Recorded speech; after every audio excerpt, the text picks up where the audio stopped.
Ladies and gentlemen, boys and girls, my name is Brandon. I am with the Rags, Riches, and Community. In fact, I am the founder, the CEO, the Supreme Ayatollah, and the Master and Commander. And I've got some special guests here today. I've got Vin and Paul with Pulse Citizens DAO. Paul, Vin, how's life, man? How you doing today? Doing great. Thanks for having us. I'm doing amazing, Brandon. Thank you so much for offering the platform. Yeah, absolutely, man. The first thing that I want to make a comment about, if some of you guys haven't been around my channel for a while, I want to make it clear, and I'm going to make it clear with my sunglasses off, because some people don't trust that I'm actually human, not a reptile. YouTube, okay? The purpose of this channel essentially is we want to bring projects on record. And let's face it, in the world of crypto, there's lots of scams. Rags to Riches is the people's channel. This channel can be the first filter for project founders to come forward into the town square, and we're going to put their projects on record in front of everybody. And for you guys that are listening and watching on YouTube, and we're streaming simultaneously here in Twitter, kind of podcast format, I believe in your ability as people and investors to make your own educated decisions. And I want to make sure that you folks are educated about these projects. So the first thing that I would like to say, Paul and Vin, thank you guys very much for coming forward, because a lot of projects don't. Okay. So that means a lot already. You're putting yourselves out there in front of everybody. So Twitter Spaces here. If that makes sense to you, let me see a thumbs up. And then here in comments, if you hear something that you like, I want you to put a +1. If you hear something that you don't like, put a -1. And I want you to put a subject next to it, kind of indicating what you did or didn't like. So that's going to be a good thing. All right. So Paul, Vin, the first thing that I kind of want to talk about, it's actually the most important thing. Which ones do I put on, right or left? Left. Your left hand. Your left hand. This one. All right, let's roll. All right, we're in here. All right, guys. There we go. There you go. Rocking. So, guys, tell me about what you guys do here, man. Tell me about Pulse Citizens DAO, and you can even start with kind of introducing yourselves and where you guys came from. Okay, so I basically, I was a little late to finding Richard Hart and Hex. I did my research. I took some time in that. Okay, and then I wound up finding out about the sacrifice, and I just kept watching this, and I was personally very affected by freedom of movement. Okay. Over the last few years, I was separated from my wife and my newborn daughter, who was on the other side of the world. So it really touched my heart when I heard this, sacrificing for freedom of basically the First Amendment in the phases of Pulse Sacrifice and Pulse Chain, of Pulse Chain and Pulse X. Ultimately, I've been in private equity. I've done some interesting things in my life, and I literally woke up, in a cold sweat at 2:00 in the morning, knowing what a DAO is and the importance of it. That I needed to create a community that was for the benefit of the Hex Pulse ecosystem and its people. I think that it's probably the strongest and going to be the strongest community around. It's very tight knit, but there's a lot that can be done when brought together as one, especially compared to the individuals. So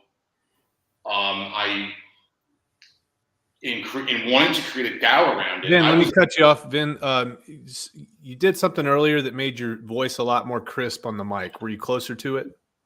Yeah. How about now? Yeah, that's perfect. Go ahead. Okay, sorry.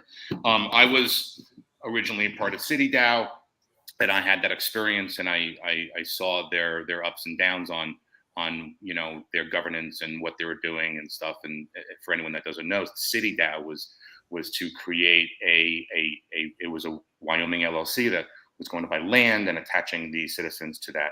So I said, how do we do this for this community and the power of what's going to come in the future potential growth on the Pulse chain? So ultimately, one thing led to another. I just started, I really quickly got online and got some URLs, and I got unstoppable domains and stuff, and just started to form a organized structure around it. Ultimately, at the end of the day, it's a decentralized autonomous organization that the citizens will ultimately be able to vote on treasury allocation for the benefit of those people. No one will be expecting anything from it other than what they put into it. It's very clear that this is all about participation and philanthropic participation more specifically. The more you participate, the better your tier is and the better your benefits are, and the things that you get from it is all based on what you put into it. So that's really important to understand, because I really believe that we're a people, and I see that the Hex Pulse community that are going to be a very high concentration of independently wealthy individuals in the coming future. And it's different than, like the SHIB Army or all these other, groups of dedicated, people that are attached to their own crypto that they love. And when I saw Richard's $27 million donation, it just triggered me. It absolutely just got me going, and I couldn't stop from there. And I realized from there that what my job was to create. And I've been around the world a lot of times. I've been to a lot of countries, and I've seen a lot of different cultures. And not everyone gets to do that. So I said to myself, how do I create this combination of it all and put it all together and use the power of Pulse to help to facilitate that? Obviously, without expectations of any returns, there's the obvious anticipation of what may come. So if we join the individuals together as an organized group, and we utilize that power, and that monetary power, that monetary energy of what's about to happen on the Pulse chain, it's a whole lot stronger, more powerful than each individual. Okay. We fully plan on doing a lot and rolling a lot out. So as I move forward, I realized in the autonomy and the anatomy of it, it was very important to find someone such as Paul to be a partner in the whole operation, and to maintain, manage, and run, etc. The philanthropic side of it. And that's where Paul and I met and came in, and next thing you know, here we are, kind of revealing Paul for the first time, really, and State of the Heart Recovery, which is a methadone clinic, and he's got tremendous plans for growth for his 501(c) on a local level, which we anticipate to bring to a national and potentially international level. The big picture, real quick. Well, I'm going to cut you off real quick. I need to ask you this question, and I do want to talk to Paul here. So the first question, and this is probably one of the biggest, in cryptocurrency, it's very, very important for people to especially if they're founders of a project, to show themselves, and people want to know who you are and what you do. So the first question that I think chat was indicating was, are we going to be able to see your face? Are we going to be able to know who you are, et cetera? Right. So part of being the DAO is a certain amount of being anonymous. That's part of the reason why, not obviously the whole reason, but one of the reasons why Paul is here in full force as a partner in this is he's the one that's going to be doxed for the DAO. I happen to have been a sovereign advisor for a royal family, and it's my best interest for personal reasons to simply not do that right now. You said it was an advisor for a royal family. What did you say? Well, I was the power of attorney for the grandson of the first president of Indonesia. The first president of who? of Indonesia. President Of Suharto. Indonesia. Okay. So, I've done some interesting things in my life, and for me, it's just at this point I'm not able to do it, and obviously, when it comes to that, I take that very seriously, and that's why you're seeing Paul's face, and that's why he's full-fledged partner in the operation, and is the one that we can all look at, and obviously I'm always going to be here too. I'm not here, but it also has to do with the fact that these DAOs, in essence, and a lot of the metaverse of this whole thing is a certain sense of being anonymous, where just like when we go and vote for the president of the United States, no one knows who we voted for. No one knows that it's you. And I'm trying to very much at its core, part of the structure and how this is organized and structured is to kind of mirror that a little bit. Meaning the governmental structure. So let me summarize. So basically you're saying that just because of things in the past that you could be connected to, also the whole structure of the DAO in terms of being anonymous and private, you don't want to come out right now, and Paul Chavez, who is your partner, basically you're bringing him forward to let folks feel a little bit more comfortable. Am I correct in summarizing that? Yeah, of course. Okay. Paul, kind of give everybody an idea of who you are and what you do. And I'll tell folks this, if you go back, one of my first videos way back was with Paul. And Paul runs State of the Heart Recovery in Albuquerque, New Mexico. Is that correct?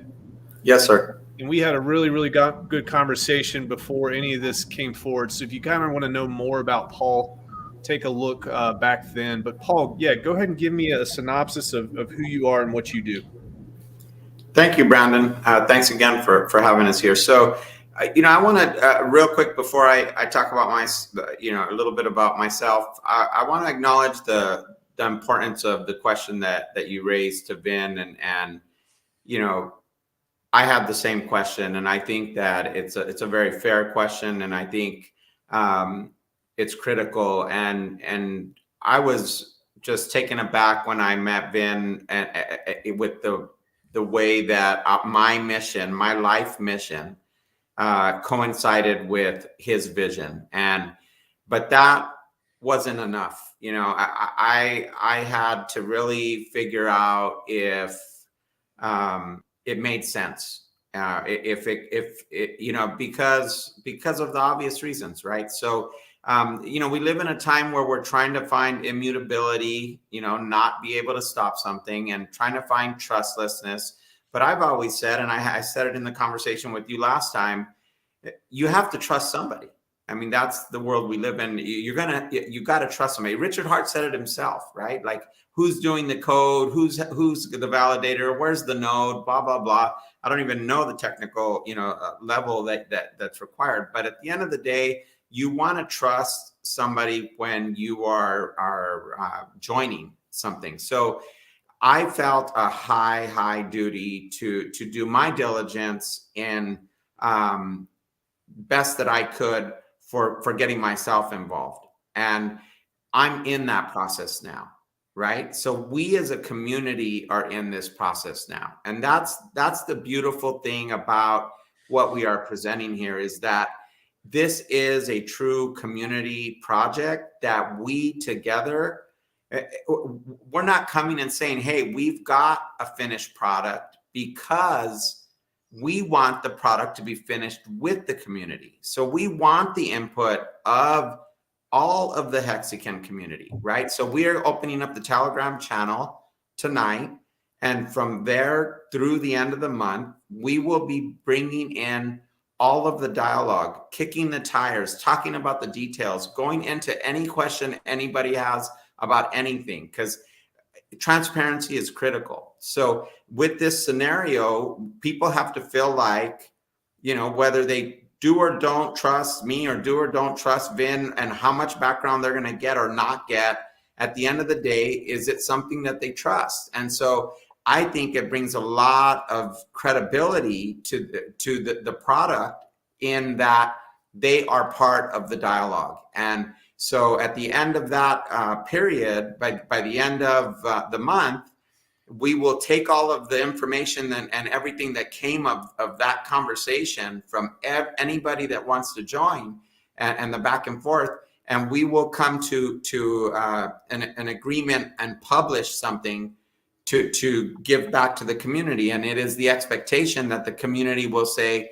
this reflects what the dialogue was, right? And so, yeah, you know, I'm a capitalist. We're not saying that we're not the founders and not going to have a role as founders in this entity, but this entity requires the support and the confidence and the trust of the community. And like Richard Hart's projects, it's forever. I mean, this is going to be, we're going to be seeing each other in all parts of the planet and connecting with each other and supporting each other in the philanthropic directions that we choose to go in.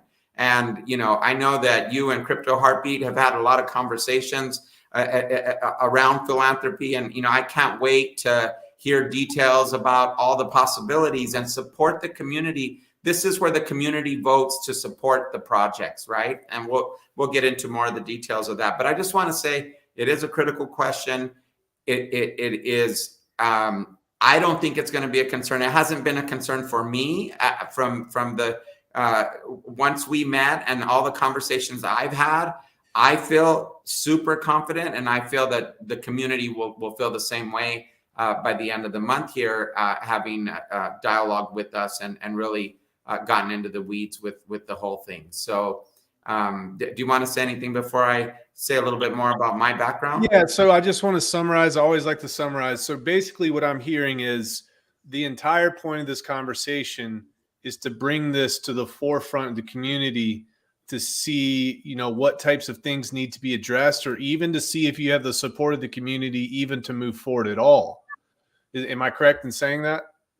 That I feel total confidence that I think it's brilliant and beautiful, and I could talk a long time about the specifics. But yes, the point of it is the community is behind it. That's the whole value. The value is that the community is choosing to vote together to get rewarded for the work they're doing and to choose where to funnel resources to on this planet, because that's what it's time for, right? So the governance is changing. It's a gigantic shift in the world right now, and decentralized autonomous organizations, which is this hybrid of technology and blockchain and people working together to make things more trustless and more fair. And it's going to evolve. DAOs are going to evolve a lot moving forward.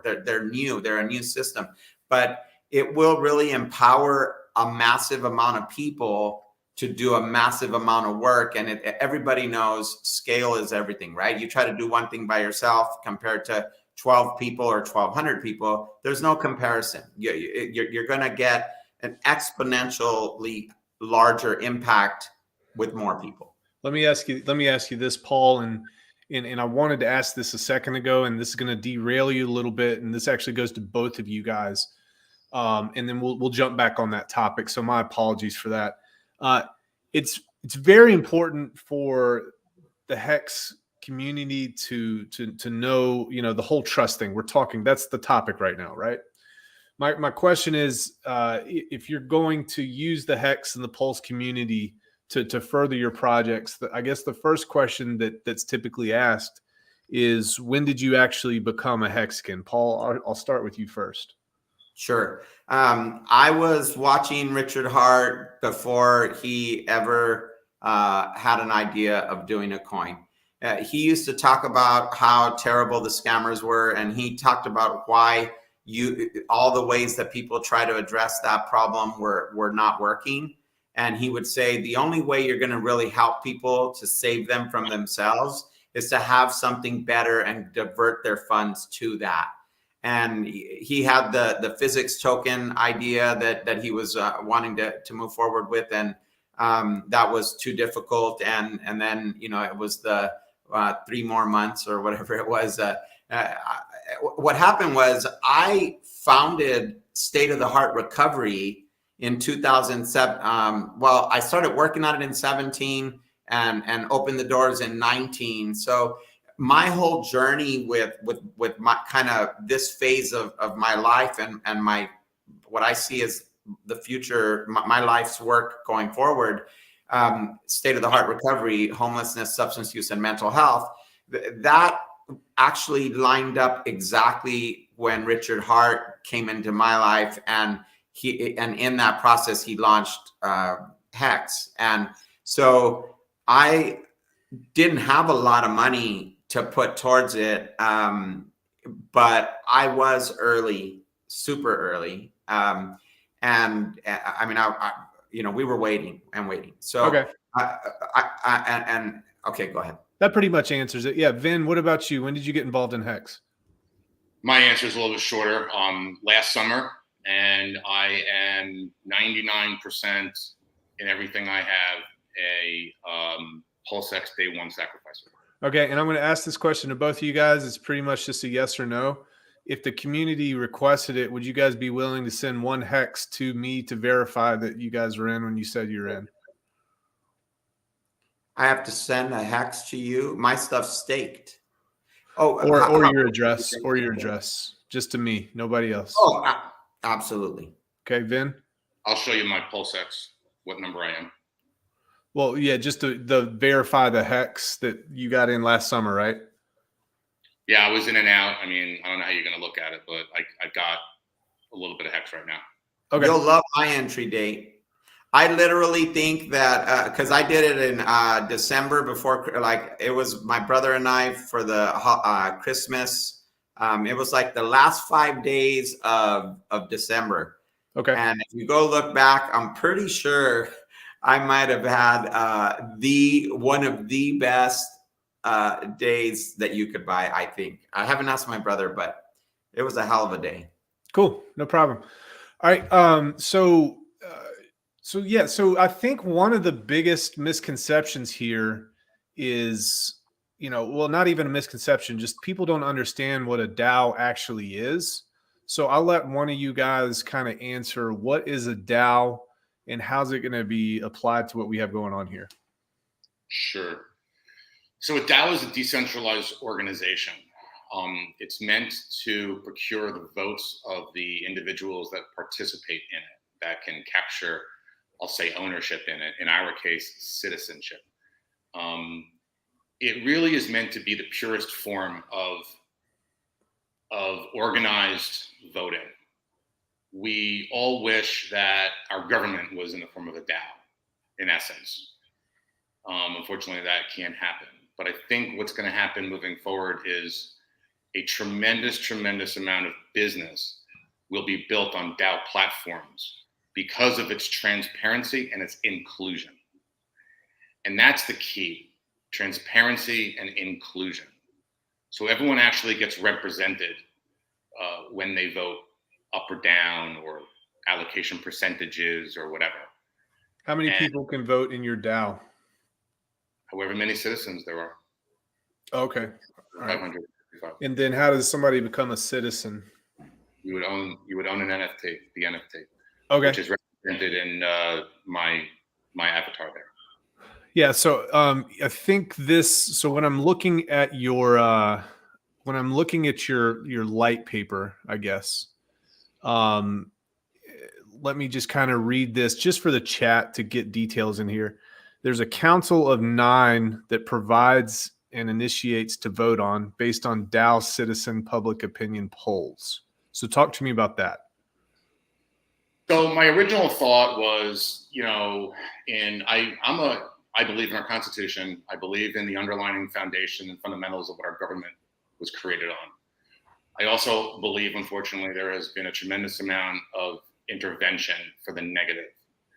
And I think that a lot of people have been disenfranchised.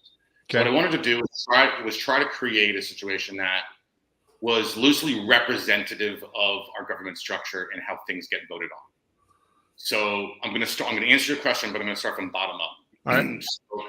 So a citizen wants to, get a grant, a citizen grant for whatever. And they put a proposal forward, and now they become or someone becomes that, either the council chooses or that person is in the subcommittee, and we get opinion polls and we get dialogue going, right? There's public opinion dialogue on whether it's Telegram or wherever. Eventually, when that does come up to a vote, after there's a feasibility study, SWOT analysis, and all of the essentials that are required to actually come to a vote, if there is, so you get an up-down vote or a percentage vote, whatever that vote's for, right? The thought is that while we want there to be a pure representation of the DAO through each vote, there's also the possibility of maybe the DAO got it wrong, right? We always want to have that. All right, I'm going to stop you here because I got to make sure I understand, because if I don't understand, then I can't ask you good questions. Sure. So essentially these 9 are, I guess they're kind of like, if you want to talk about U.S. government, they're kind of like citizens or representatives of the community at large. Is that correct? Yeah, I mean, I would think that they were someone that is completely dedicated to the cause, that is someone that the DAO votes on to be there as a senior representative of the DAO itself, right? Okay. I've used an analogy in the past of kind of a Supreme Court, but that's not really it, because these are not lifetime, vote-ins, right? But there's got to be some kind of checks and balances is where that comes from. When you say not lifetime vote-ins, what do you mean by that? Well, because I just made the analogy of the Supreme Court, which is a lifetime appointment. So when the DAO votes someone on, it'll either be a 1 or 2 year, thing that they'll, unless they step down, right? That will like for you, if everyone wants you to be on the council because everyone trusts you and thinks you have a good head on your shoulders and can make good decisions or will always work for the benefit of the people of the DAO, then we would vote you in to be one of those council members. And if again, if 2/3 of the council members thinks that, hey, the DAO got it wrong, here's why, then maybe they vote to veto that and then go back for a revote to increase, not a simple vote, because there's also issues with saying 51%. 51% gets that approval, right? There are always going to be people that have issues with 51%. You need more of a concentration. So what I tried to do was just create a little bit of a combination of both and throw a little checks and balances in there.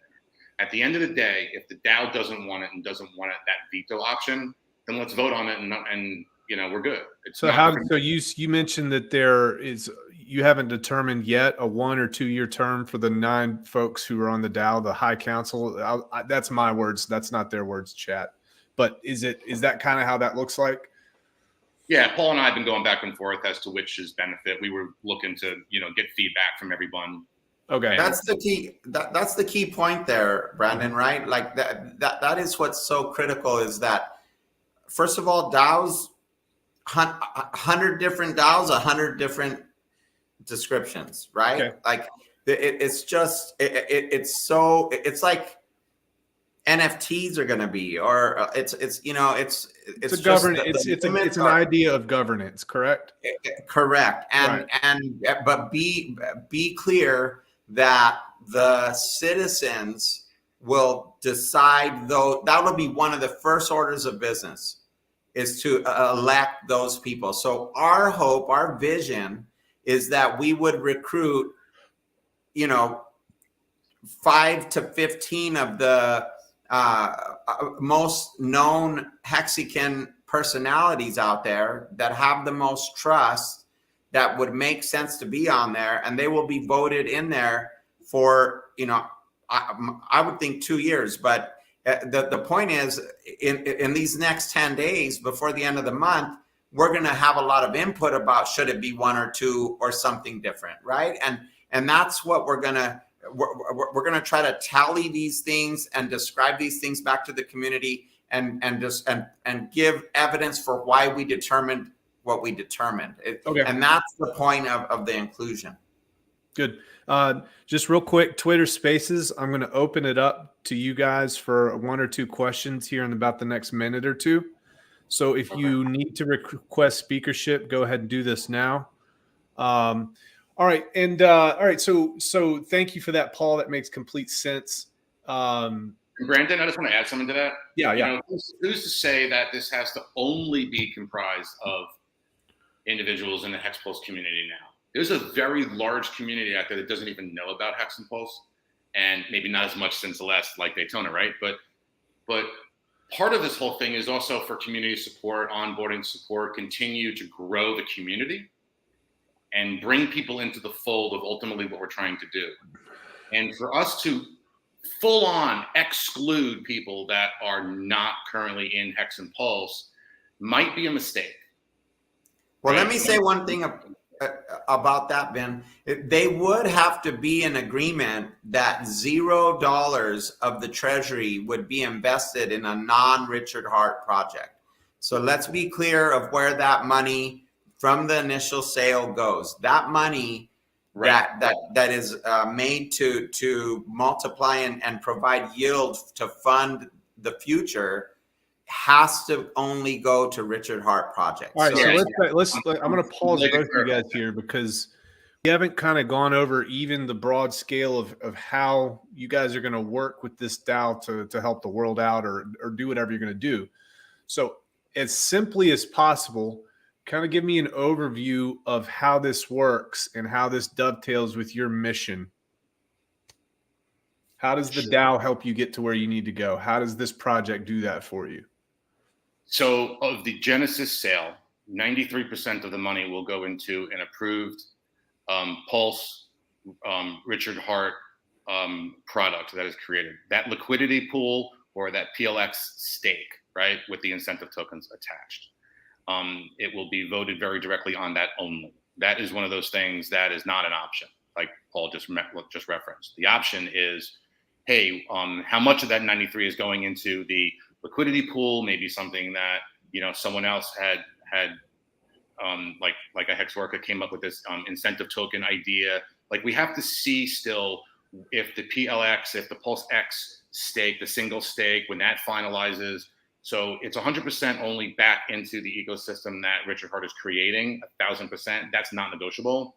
What is negotiable is what percentage allocation is going into which, right? So when I talk about that, I just talk very generalistic and simplistic, say, look, we're going to take 93%, it's going to go back into Pulse X stake. We're going to take that compounded interest, that yield interest, and we're going to use that for the benefit of the citizens.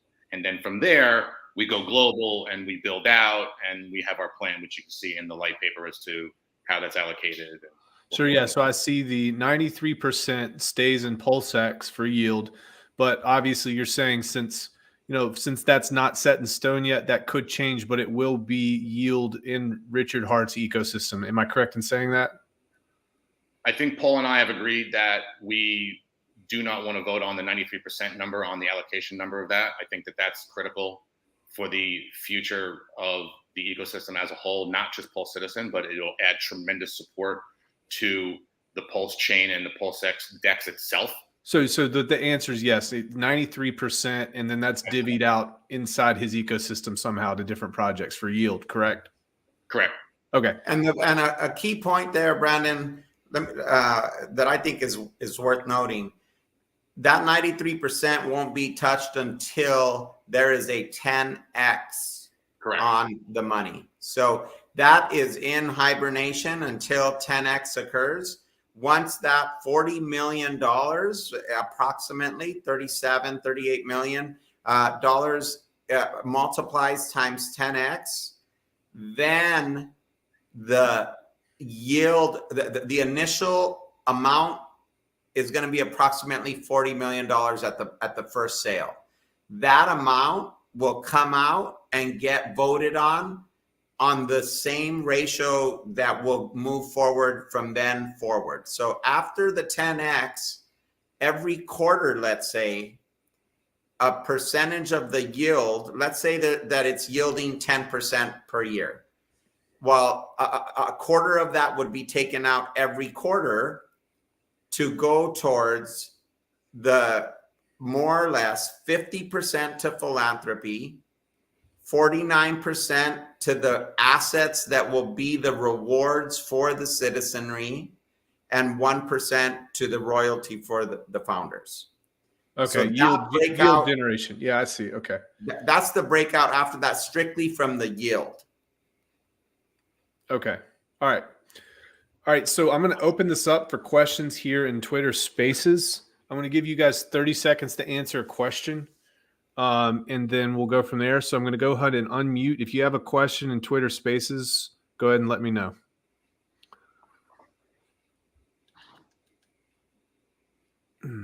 And we will wait about 20 more seconds for a question. And if not, I'll go to YouTube. So if you guys have questions in Twitter Spaces, let me know now. You can go ahead and ask. Good friend. So yeah, I'm just a fly on the wall. Good to hear you from Brandon. Thanks, Crypto Coffee. Thank you, man. Anybody else? Mad Hatter looks like he might have one. Go ahead and promote him. Thank you. All right. What do you got, Mad Hatter? Do you have any questions? Yeah, just a quick question. Hey Ben, a month ago I thought we were talking and you said you had just gotten it. It was kind of brand new to you. I can't hear you that well, buddy. It looks like you might be getting rugged. So you can try again.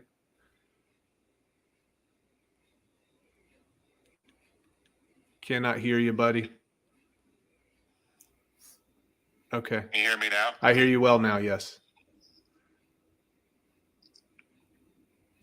Yep. Can you hear us? Can you hear me now? I hear you. Yeah. Okay.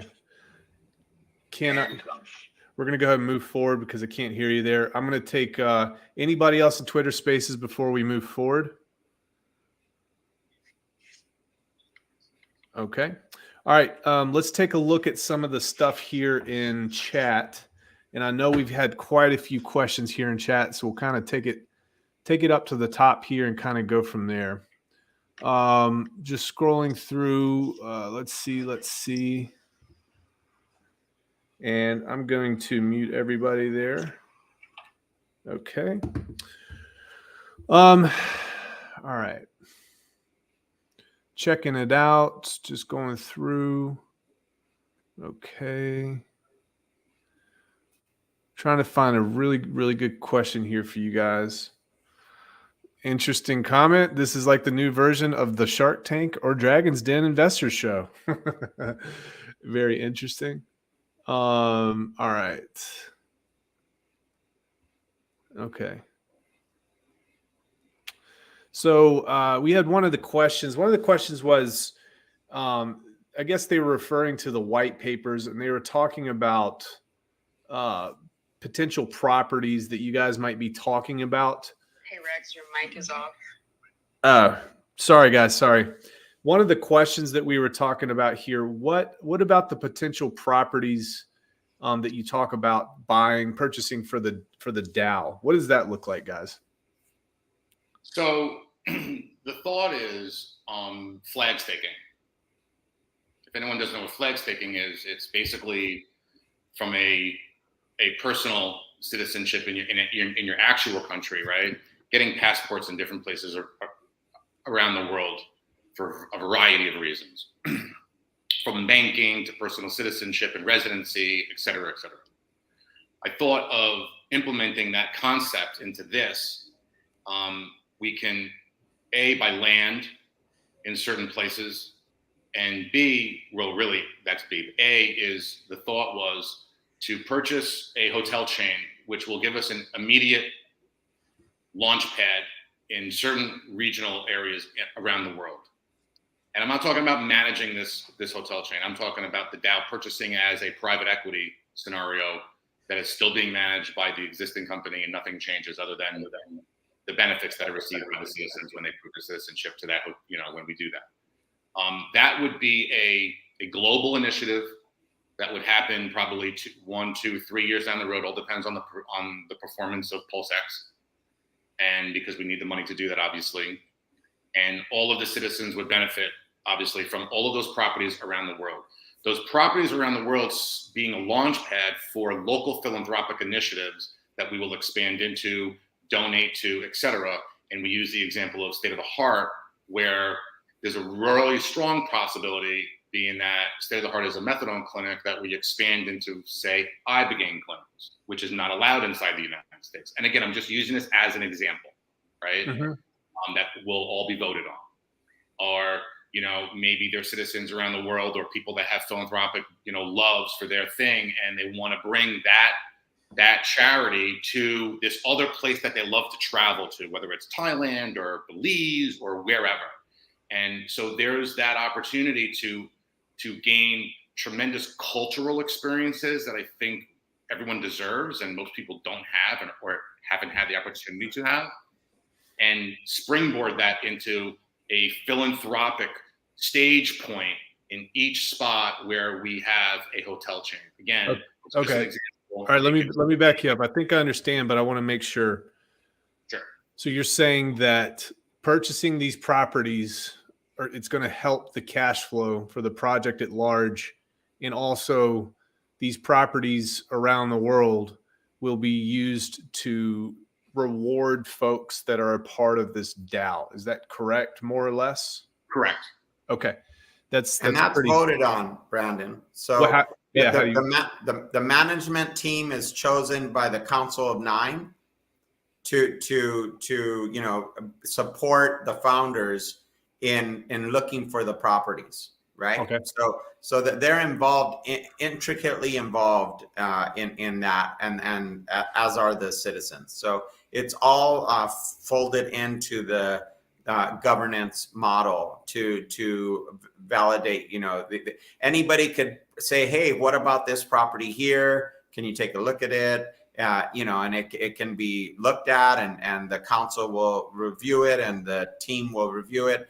There'll be funnels, right? Just to try to identify what are the best opportunities that are not, losing money, and then B, that are offering those perks that you're describing. Will you get my cord? Okay. Thank you for that. So one thing that I want to point out here, we've had some comments here, and I want to remind you guys again what the purpose of this stream is right now. And I've done this with a lot of projects. This isn't the first one, but you guys might be new around these parts. And the purpose of this channel is to bring projects on record. And we want to make sure that this channel can be one of the first filters for project founders to come forward into the town square and talk about their projects. We want to get them on record. And that's what the purpose of this is. I don't shill projects. I do endorse projects, but I will tell you if it's my opinion or not. And under no circumstance ever has any project ever paid me for being on here as well. So that's very important for you guys to know. If you don't like that, this is not the place for you. All right. Moving forward here, one of the questions that we have here in chat is, do you guys have the code written yet for this project, and who's in charge of that development? So we don't have the code written yet. We've been interviewing and talking to developers. We have received a contract from one that is a very high-end developer. I'm looking at others. I'm also trying to be cost efficient and figuring out if we're going to solely launch on Pulse Chain or launch first on Ethereum and then just it'll migrate over or copy over. The plan is that DAO itself is going to be an algorithmic DAO, and the NFT will be a smart contract that is reflected in the DAO vote. Okay. All right, let's see here. Let's check again. Do you have either one of you guys have any type of background in philanthropy at all? Absolutely. Yeah. So it's my life work. Let me talk a little bit about my vision, my mission for the next 50 years. I plan to disrupt homelessness, the way homelessness is addressed, substance use disorder treatment, and mental health treatment. There's a crisis happening, and this is probably not the time to go do a deep dive, but I could talk forever about it. But basically, the point is, there's big money in opioid treatment. So we're a methadone clinic, a harm reduction model, meaning that if you've got somebody addicted to opiates or methadone or opioids or heroin, methadone is one of the medically assisted treatment models. And the requirement from the federal government is to do 1 hour of therapy per month for giving that medicine on a daily basis. Okay. And you have to show up on a daily basis because it's a narcotic. And so if you just want to maximize your gains, you give 1 hour therapy. You have one therapist offering services for 90 clients, and you give 1 hour therapy each per month, and you collect the money. Where the work is done to get healing and sobriety is in individual therapy. It's in connection. It's in all the new tech that's available for us to address these issues of tracking who's doing what and how well they're doing and rewarding people for that. It's called contingency management in the mental health substance use arena. It's basically rewarding for behaviors that you want repeated. So a robust contingency management system might mean that you get a down payment on a house if you're sober for 2 years. That's an extreme scenario for that. But so revolutionizing, disrupting homelessness, substance use disorder treatment, and mental health treatment. It's in the Stone Ages right now. Okay. So that's one problem. And it's also for profit. That's another problem. So we plan to use state-of-the-art recovery as a laboratory for trial and error of the new future evidence-based modalities of healing. And that is what state-of-the-art recovery, which we haven't talked a lot about, does bring to the table. So it is a 501c3. I'm the founder and executive director of it. And it is my experience with giving back. Okay, cool. I'm still here, guys. My camera's acting a little funny. See if it brings me back up. It did. Good. Okay. So yeah, Paul, one of the questions was, how do you address homelessness? And I think based on our conversation in the past, before this, your project idea was even a pipe dream, why we're here now. But you basically indicated that you wanted to incentivize people to make their lives better and find ways to do that in a way. Again, I would love to have a full hour or three speaking about this specific subject, but I will say that I have been a GB98 general contractor for Earth Origins Realty, my own company, since 1997. I've been a qualifying broker, realtor for my own company, Earth Origins Realty, for same time period, 1997, over 25 years. So I flipped many houses, residential, commercial. I've developed land. I have an expansive experience in the construction and real estate arena. And I understand how simple it is to buy a property that's needs repair and to repair it and to flip it. Like, that's not rocket science. And when you're employing people to do that need a job, that's gold. And with my community that's working with substance use, mental health, and homelessness. Also, if you have a trust, let's say a real estate investment trust that is putting money into housing people, housing needs to happen not before people get care and not after people get care. It's during the care. So if you put somebody in a house that's not ready, then you're just setting them up to fail, and they're not going to stay in the home. So I would just say, without talking too much more about it, you help the right person at the right time with the right resources, and you cycle them up into a more stable environment, a house that has more sobriety and less tolerance, or out if they're not at the right place. But what's important, what's key to understand, is the methadone clinics have hundreds, if not 1,000 people walking in the door on a daily basis. 95% 5% of our clients are homeless. Hundreds of clients walking in the door. And so you get a chance to connect with them, and you get intense intervention, connection, right? We offer a shower. We offer storage facilities for their things, food, clothing, social determinants of health. So it just so happens that methadone clinics are almost, I can't think of a better place to reach, to connect with people that need these services, unless you're going to just walk to the sidewalk or the tent that they're in, but they're actually showing up. They're leaving and coming to the building.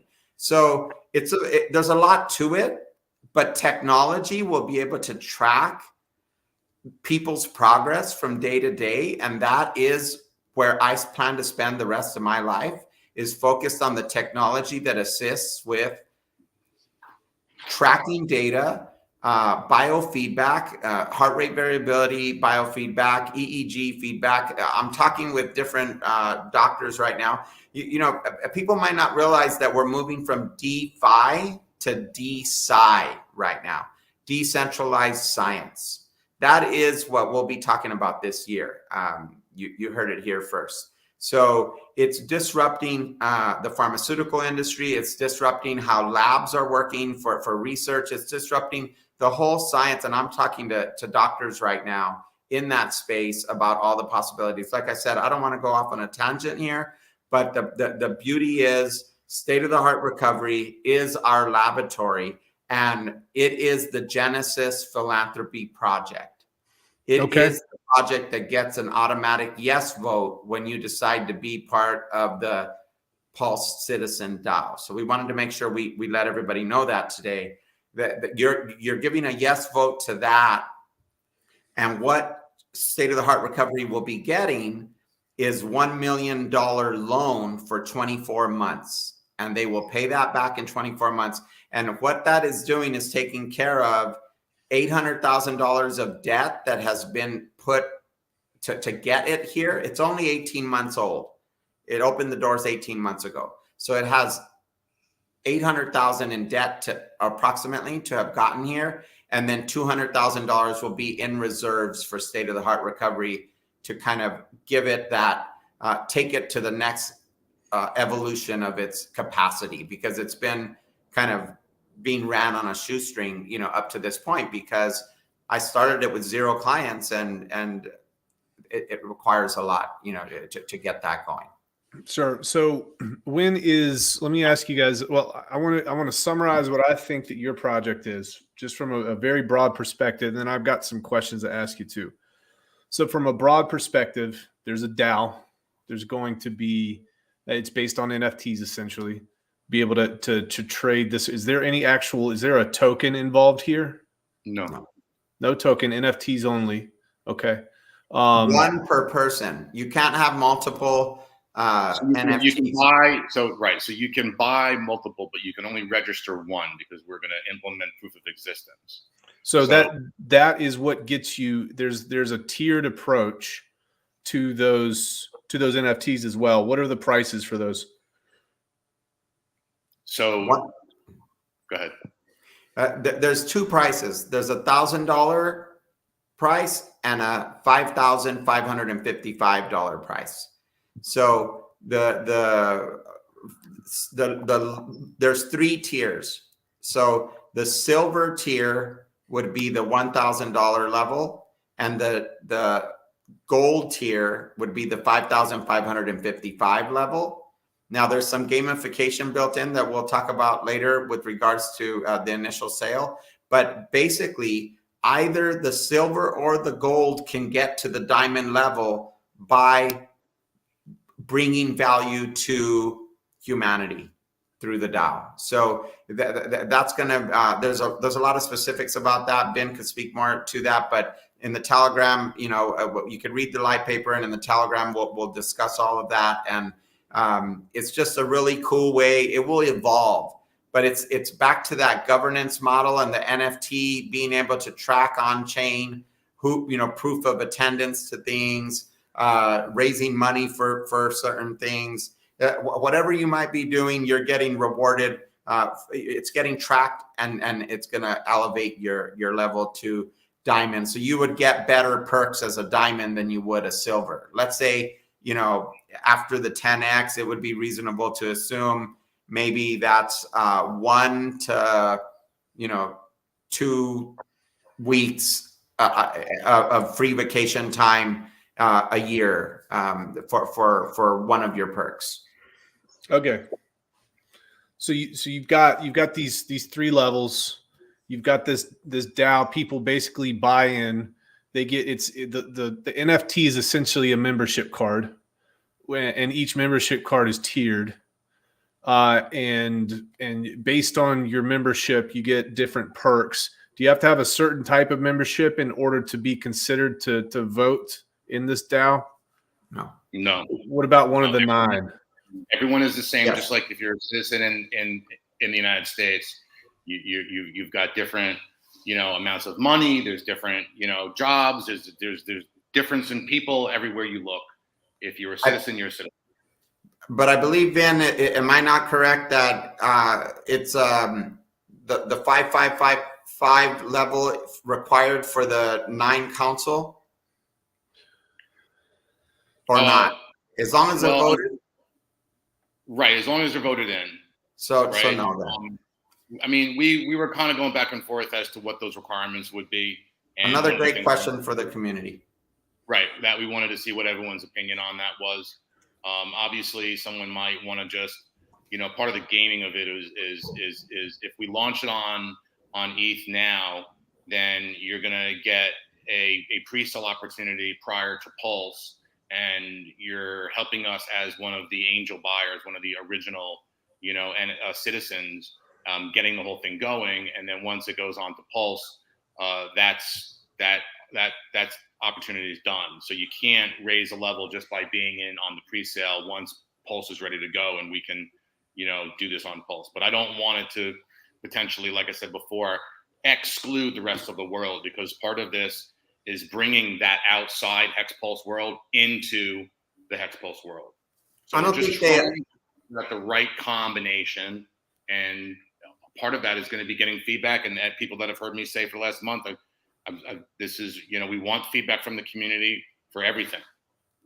I don't know if you heard him, Brandon, or the audience. He said a level raised. So what he's speaking to is the initial sale is going to allow for you to spend $1,000 and get a permanently stuck on the middle tier, no matter with 0 participation, instead of the bottom tier.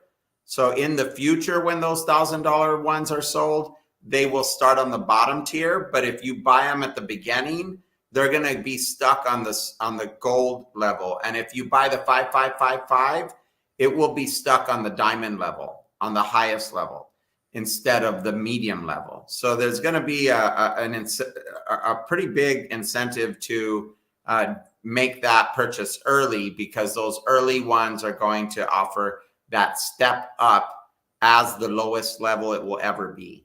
Yeah, you'll be a lifetime black diamond on the early 5.5s, but unless you sell it, of course. Then. And that's so I didn't know we were going to mention the lifetime part, which was a super gigantic bonus. So since Vin mentioned it, it was supposed to be a Easter egg later, alpha later, but that is amazing. So if you are one of the first, is it the first 55, Vin? Yeah, the first 55 of the 5555s. Right. They are a permanent lifetime diamond, meaning that they would not require any participation, because they're basically bringing in that monies that will go to, pushing everything forward at the beginning, getting that momentum going. So those, and then the $1,000 ones, the first 55 of those also will be getting the gold level, permanent lifetime gold level. Okay. All right. Makes sense. I'm going to open up questions to chat here real quick. We're sitting right at an hour. And also real quick, what is your Telegram channel? Pulse Citizen DAO. Pulse Citizen T.me/Pulse Citizens DAO. No, at Pulse Citizen DAO. And It's not plural. It's not All Citizen DAO. correct. Okay, cool. And we'll put that in the description here. All right, chat, I'm going to unmute you. I've got one request here. All right. Do you guys have any questions that you would like to forward right now? And if you do, unmute yourself and you can go ahead and ask. All right. Cool. Any questions? We'll give it 10 more seconds. If you have a question, please unmute yourself in Twitter Spaces and you can ask. All right. Thank you, thank you, thank you. All right, we'll go to chat here. We're going to scroll to the bottom, see what they're saying. Let's see here. Boom, boom, boom, boom. Okay. One question is, they were curious if after the 10x happens, you're going to be dumping your PLSX. So it's only yield, right? Don't forget. Strictly yield. So if we're staking PulseX or staking Pulse or getting yield from PulseX, it's strictly the yield that we're taking out, and it's going to be voted on by the DAO. And there's a lot of big brains in this community, and so my expectation is it's not going to be a trading situation, right? We're not trying to trade buy low and sell high. That is not the deal. But offering liquidity and selling in the most powerful way possible, I mean, that's a no-brainer. We're not going to be in any rush to do anything. There's no reason for that. We're going to do it with the greatest minds in the community and do it, responsibly. I mean, there's just would be no need to do anything otherwise. Yeah, and there's a little bit of an unknown regarding the yield and the performance of that. So we're going to have to see and combine. Honestly, I mean, look, if we need to exit some Pulse after the 10x because we need to try to get to that number, and everyone says, well, let's just take the $20 million in yield instead of selling and putting any sell pressure to get to that other 10 million, then that's fine. That's what the DAO wants to do. So we've just got to communicate that, which we will. But the concept is to try to distribute into the community the equal or close to the equal amount of the Genesis sale. And how we get there, again, we'll all vote on how we get there. Okay. Or do you know if are the controlling wallets, are they going to be multi-sig? And yes. Yeah, go ahead. Yeah. This is not about me or Paul. This is about the community. I've even said to people, listen, if Richard contacts me or if he accepts the offer of, listen, just here, you're in control, he's got it. Right. I want this to be as transparent as possible and secure as possible. And multi-sig is one of the obvious answers. Okay. All right. So just to looks like we got one question in the chat here. And let's see here. All right, go ahead. Twitter Spaces chat. You can go from there. Yeah. How's it going, guys? Good. One of my questions was, why did Vin block Mad Hatter in the space whenever he asked the question? I did not. About please don't make the assumption because I did not. Him admitting to being only a hexagon for a month, like 2 or 3 weeks ago in the space. But then, so my confusion is he said in this, like that, and early on in y'all's stream, he said that he had been in the summer, but he has been in the spaces, and we've been listening to him, and he told us that he was a month-long hexagon. I think if look at his Twitter, yeah, look at his Twitter, and you see that he was just involved with a bunch of stuff that Richard Hart just doesn't really support. Okay. All right. Thank you. Hold on just a second. Yeah. Right, so let me respond to that. Yeah. So you're incorrect in saying that I blocked Mad Hatter because I didn't. I think he was being rugged. He was bad telecom. Something was going on. That was what was happening with that. I've had many conversations with him. And I was hoping to hear his question. I think when I referenced the 1 month, I think I was referencing my pulse sacrifice by that time, I think is what that actually was. I've been clear that I have the majority of every penny that I have in the pulse sacrifice, and I was late to the party on Hex. I first found Hex, it was either late summer or early fall. I don't remember exactly when it was. And I first bought in, I think it was like at 40 cents, right? So that's neither here or there. You know, I've got literally almost every dime I've got in my life in PulseX, and I gave it to Richard. And if that's not good enough for you, Trap, then nothing will be. But thanks for your question. Okay. All right. And if there are any other questions here in chat, I'll give you about 10 more seconds in YouTube chat here, and then we will go from there. But just, Paul, give us a really quick rundown, like try to do it in a minute elevator pitch of what you guys do, and then where people can go to participate in helping kind of mold the idea of how this will move forward. Can you put the www.stateoftheheartrecovery.com for the website?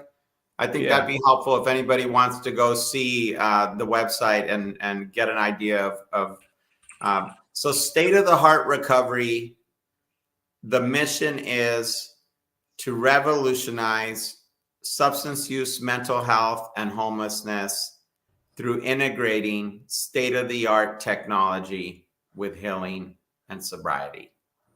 It's ripe for disruption.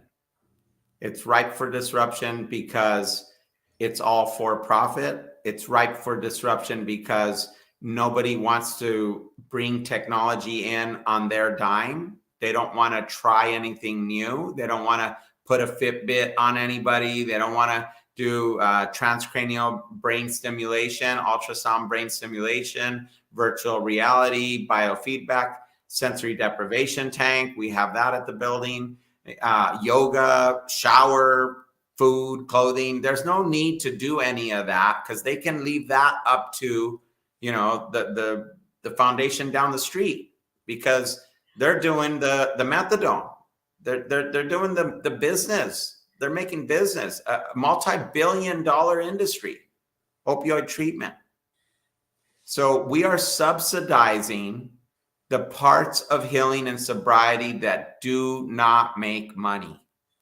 Individual therapy is not a money-making venture. It's a healing venture. You make connections with other people, you support them, you hold them accountable, but it's not going to bring you money. Group therapy could bring a little bit of money. Opioid treatment can bring money. But my thought as an entrepreneur is like, hey, we've got them coming in the door. Our community's coming in the door. Why don't we find a new way to address the issues that are really going on? And that is connection, community, and state-of-the-art technology. So State of the Heart Recovery is focused on integrating state-of-the-art technology to disrupt the entire industry that is substance use, mental health, and homelessness.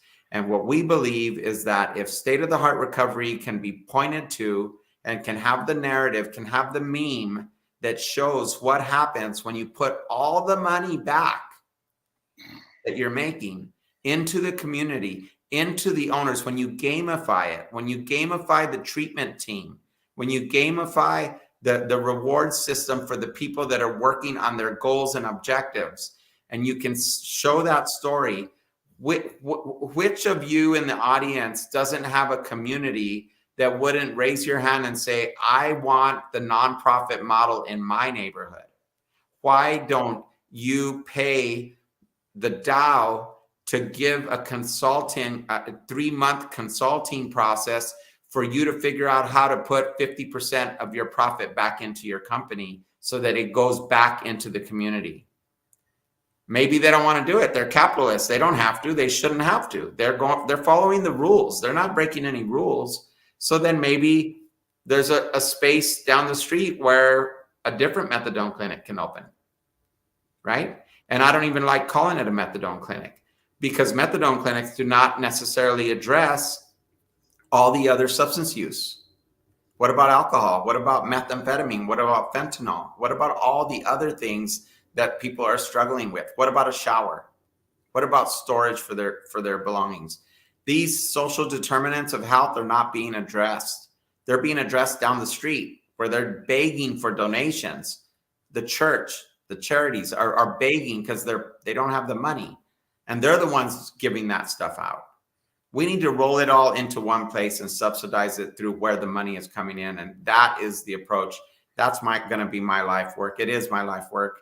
And crypto and Richard Hart and the Hexicans, I was waiting to figure out how to introduce and invite the Hexican community. And when I talked to Vin a week ago and he shared his idea with me, I said, this is foolproof. All we have to do is make sure that it's built in a trustworthy way with the community's input, and it's a done deal. And this is the first day of that. And we're so thankful, Brandon, for you to have a platform for us to bring this out there. And I hope that other people in the community, other influencers will reach out and give us a chance to dive deeper into any specific questions and continue to share with people that might not have caught this stream this evening.